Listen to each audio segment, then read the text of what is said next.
ესე იგი, დიდი წვალების შემდეგ ნატოს შტაბინიდან მოიპოვე რუკა და გეგმა თუ როგორ უნდა გაგვეხსნა მეორე ფრონტი და აი დავწუნდი რომ ეს კაცი არის მართალი რა ჩვენი ბიძინა ივანიშვილი ეს არის კაცო ღვთიდან მოვლენილი ანგელოზი და აი აუბედურობას აგვაცილა აგერ ესე იგი უნდა გახსნილიყო მარუხის უღელტეხილიდან უნდა გადავსულიყავით სადაც 1500 ტანკი უნდა ყოფილიყო მობილიზებული და 20,000 კაციანი შემადგენლობის სამხედრო ნაწილები, უფრო სადესანტო ნაწილები, მამისონის უღელტეხილიდან უნდა წასულიყო ერთი ხაზი, 1000 ტანკი იყო მობილიზებული სხვადასხვა აქ, უნდა მობილიზებულიყო და 30,000 ჯარისკაცი.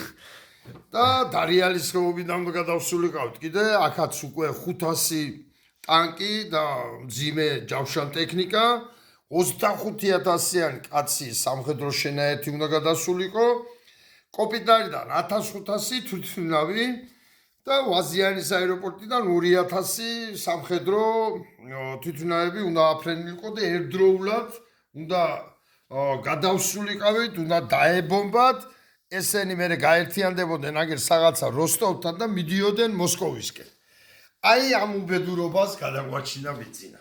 აი ამ უბედურებას და აი რო იცოდეთ ნატოს შტაბ-ბინაში ეს ინფორმაციები რომ ამდენი ტანკი ყავს და თვითმფრინავი და ამდენი ჯარისკაცი იმან ლომჯარია და გიგაურმა მიაწოდენ სხვათაშორის. ეგენი ხო ლიბერალი ფაშისტები არის ომისკენ უგიზებენ ქვეყანას და აი ამგენის მიწოდებული არის ყველაფერი და გადავწყვიტე დავანებე ოპოზიციონერობას თავი და ღვთისმიერ კაც ბიძინა ივანიშვილს შოუერთდა და ქართულ ოცნებას. მადლობა ქართულ ოცნებამ, მართლა გვიხსენით რა. აი მართლა მანადეს რა. თქვენა გაშენათ მეტყვა ეს რა უბედურობას გადაგვაჩინეთ რა. მადლობა კიდევ ერთხელ ბატონ ბიძინას. აჰა, ახლაც აღჯერათ ოპოზიციონერებო. რა გეგმაიდო ნატოს შტაბ-ბინაში და რა უბედურობას გვიპირებდა ევროპა და ამერიკა. აი დოკუმენტი. მადლობთ ყურადღებისათვის.